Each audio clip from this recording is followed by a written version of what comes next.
திருப்பூர் கரைப்புதூர் ஆலையில் விஷவாயு தாக்கி 2 பேர் பலியாக இருக்கின்றனர். அதனை முக்கிய செய்தியாக நாம் பார்க்கிறோம். இது தொடர்பான கூடுதல் விவரங்களை நம்முடைய செய்தியாளர் பாலாஜி பாஸ்கரிடம் கேட்கலாம். பாலாஜி பாஸ்கர், இந்த விபத்து எப்படி நடந்தது? விவரங்களை பதிவு செய்யுங்கள்.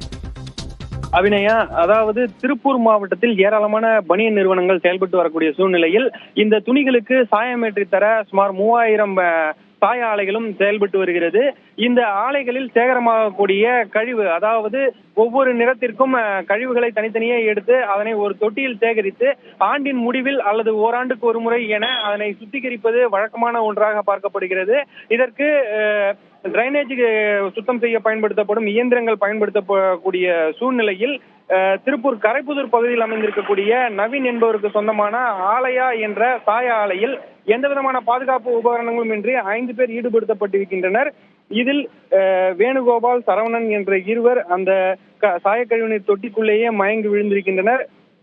மேலும் இவர்களுடன் ஹரி என்பவரும் சின்னசாமி என்ற மொத்தம் 5 பேர் இந்த சாயக்கழிவு தொட்டிக்குள் மயங்கி விழுந்திருக்கின்றனர். அவர்களை உடனடியாக அங்கிருந்த தொழிலாளர்கள் மீட்டு திருப்பூர் தனியார் மருத்துவமனையில் அனுமதித்தனர்.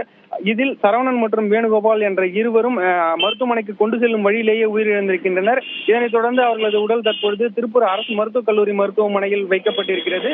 இந்த சம்பவம் தொடர்பாக தகவல் அறிந்த திருப்பூர் மாவட்ட ஆட்சியர் கிறிஸ்துராஜ் மற்றும் காவல் கண்காணிப்பாளர் கிருஷ் யாதவ் உள்ளிட்டோர் உடனடியாக அந்த சாய ஆலைக்கு வந்து பாதுகாப்பற்ற முறையில் வைக்கப்பட்டிருந்த சாய தொட்டி மற்றும் ஆலையை ஆய்வு செய்து சென்றிருக்கின்றனர். விரிவான விவரங்களுக்கு நன்றி பாலாஜி பாஸ்கர்.